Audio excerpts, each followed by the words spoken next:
Charlie Brandt was born on the 23rd of February 1957 in Fort Wayne, Indiana, to German immigrants. He was the second of 4 children, having 3 sisters. Growing up, the Brandts moved around a lot due to his father's work, though they were described as stable and loving. The family would vacation in Florida every summer and Christmas. Charlie was a good student, but was considered shy and introverted. On January 3rd, 1971, the family returned from Florida and was settling back into their home. After dinner, Charlie was instructed by his mother to finish a school project that was due the next day. But while the rest of the family gathered around their new colour TV, Charlie went upstairs to his parents' bedroom and took his father's handgun. He then went back downstairs and sat at the kitchen table, hiding the gun under a book. After his parents had put his 2 sisters to bed, and his older sister Angie had gone to her room, Charlie rose and went back upstairs with the gun. He found his parents in their ensuite bathroom. His father was shaving while his mother read a magazine in the bathtub. Charlie stood at the door unnoticed while his parents chatted.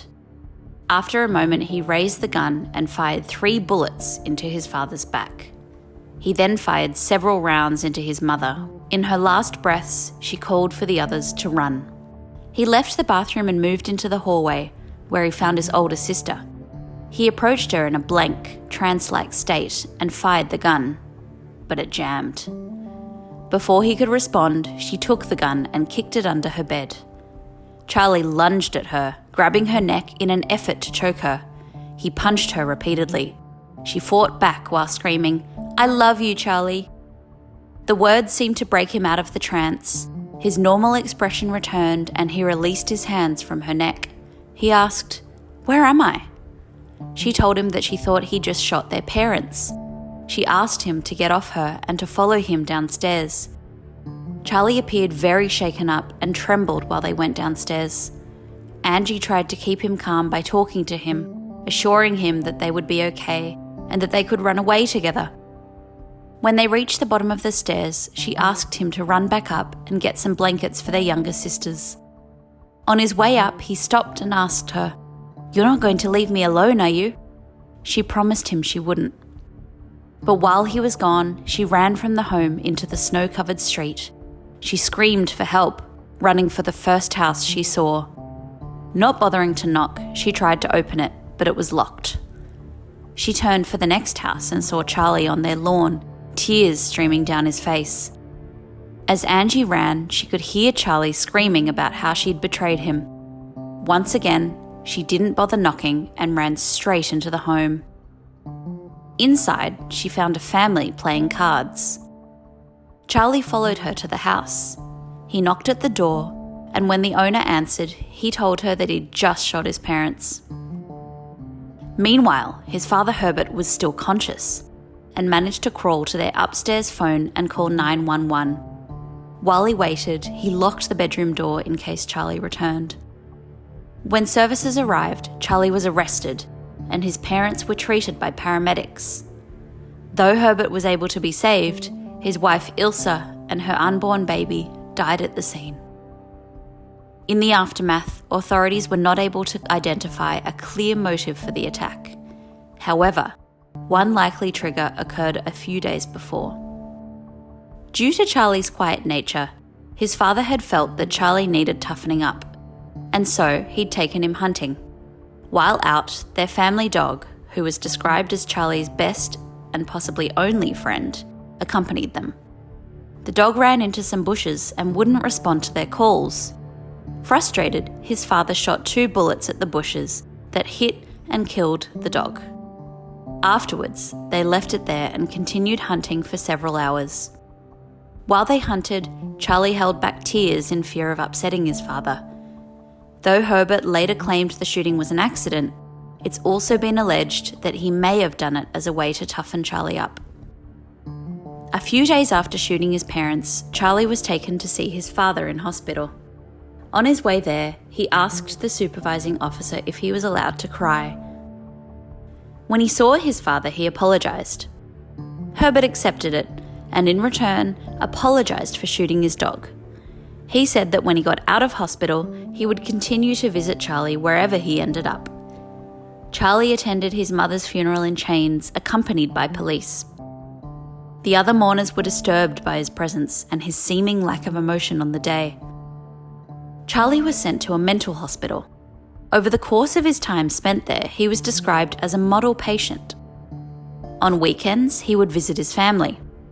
His father had resolved to include him as much as possible and even petitioned for his release. 17 months following the shooting, Charlie was released back into his father's care after his doctors determined that he was no longer a risk to the public. Eager to put the past behind them, Herbert moved the family down to Ormond Beach, a city just north of Daytona Beach. There, they began a new life, trying to suppress the past as much as possible. Whenever asked about their mother, the family line was that she had died in a car accident. This was even told to the two youngest girls, who had been too young to remember the event at the time. Charlie seemed to adapt well to their new life, and even appeared to become more outgoing than in his early youth. After high school, he went to Daytona Beach Community College. He then moved to a remote island in the Bahamas, where he worked as a radar technician to intercept drug smugglers. With little to do on the island, he spent much of his free time fishing. On one such occasion, he came across a bag that contained a large amount of cocaine.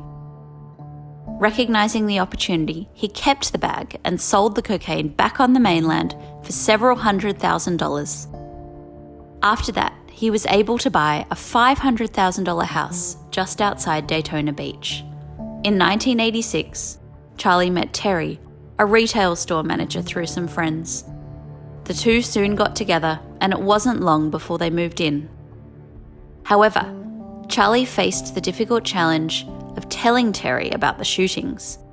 He discussed his concerns with both his sister Angie and her ex-husband Jim, who was also a close friend of Charlie.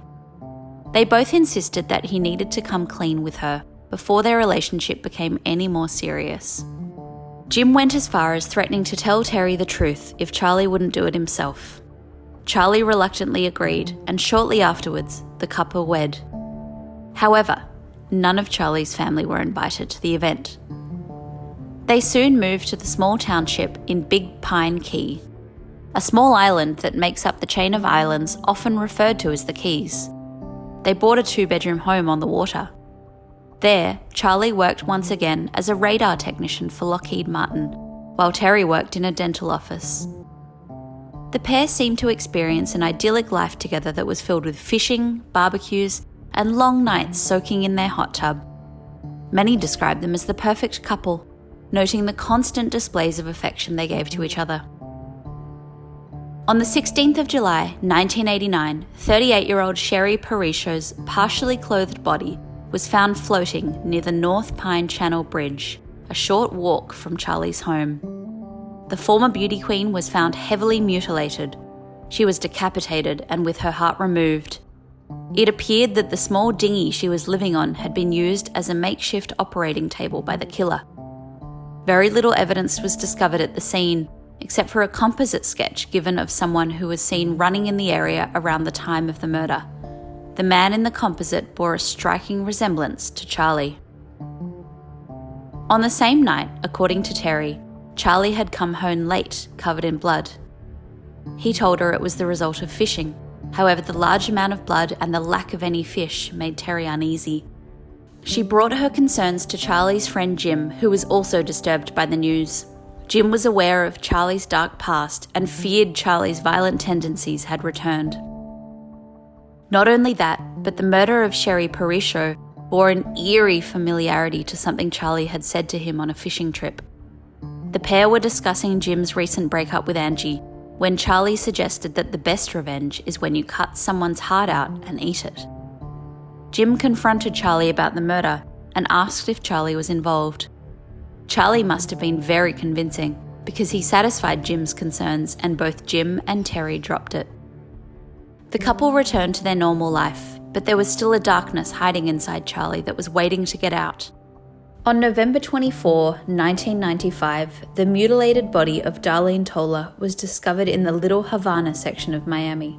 She was left beside a highway, wrapped in plastic and blankets. Like Sherry Parisho, she was severely mutilated. She had also been decapitated and had her heart removed, neither of which were ever found. I wanted to take a quick moment to tell you about our new true crime strategy game, Crime Wave California, which we're launching on Kickstarter in the coming months. Gather a group of friends, take on fun sleuthing roles, and hunt down serial killers from the safety of your home.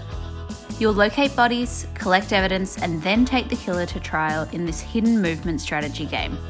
Go to dollboygames.com or click the link in the description below to check it out. On the 10th of September 2004, Hurricane Ivan hit Florida. It had already killed 300 people and was headed straight for the Keys. Fearful for their safety, Terry urged Charlie that they should flee north. Their niece Michelle had offered for them to stay with her to wait it out. It should be noted that Charlie had an open crush on Michelle, who he referred to as Victoria's Secret. Perhaps it was Charlie's desire to spend time with Michelle, because he agreed to go. They drove their Subaru Outback up to her place in Maitland, a suburb just north of Orlando. While there, they spent some time with Charlie's dad and 2 younger sisters. Just before they left, Charlie gave them a long hug, which they felt was out of character for him. That was the last time anyone would see him, Terry, or Michelle alive again. On the 6th of September, Michelle failed to show up to work. Knowing this was extremely out of character, her co-worker Debbie offered to go by her house to check on her. Charlie and Terry's Subaru was still in the driveway, but otherwise there was no sign of activity on the property. Debbie banged on the door, but there was no response. She tried gaining access from multiple entry points, but was unsuccessful.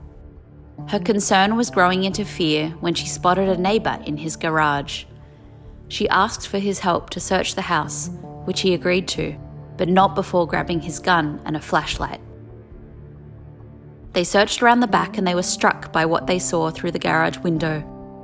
There appeared to be a person hanging from the rafters of the garage. The police were immediately called, and a search of the property was done. Upon entry, police first came across Terry, who sat slumped on the couch. She had 7 stab wounds in her body. They moved on and found Michelle in the master bedroom. She had been decapitated, and her head lay resting beside her body. Like the others, her heart had been surgically removed, but in addition, so was her left leg and breasts. Finally, the police entered the garage, where they discovered Charlie hanging from the rafters. Beside him was a kicked-over stand. It appeared that after the murders, Charlie had showered and changed into fresh clothes before hanging himself. Like the shooting of his parents, the murders of Terry and Michelle left behind many unanswered questions. Investigators searched the Brandts' home, where they discovered several insights into Charlie's mind state. On the back of his and Terry's bedroom door was a medical poster that detailed the muscular system of a woman. This seemingly harmless illustration took on a dark gravity with the knowledge of the surgical way in which Michelle had been killed. In addition, there were medical journals and anatomy books in the house. Most revealing were searches done on Charlie's computer of necrophilia and content depicting torture to women. Everyone who investigators spoke to expressed surprise and shock about what Charlie had done. Everyone except for his sister Angie. In a police interview, Angie told the investigators about Charlie's dark past. She also expressed relief about his death. Although she'd maintained a relationship with him for the 33 years following her mother's death, she was never able to shake her fear of him. She was often kept awake by the thought that he would finish what he'd set out to do on that cold night in 1971. Then she would get up and check that the windows and doors were locked before getting back into bed. Thanks for listening. If you liked this story and would like to hear more, please like and subscribe.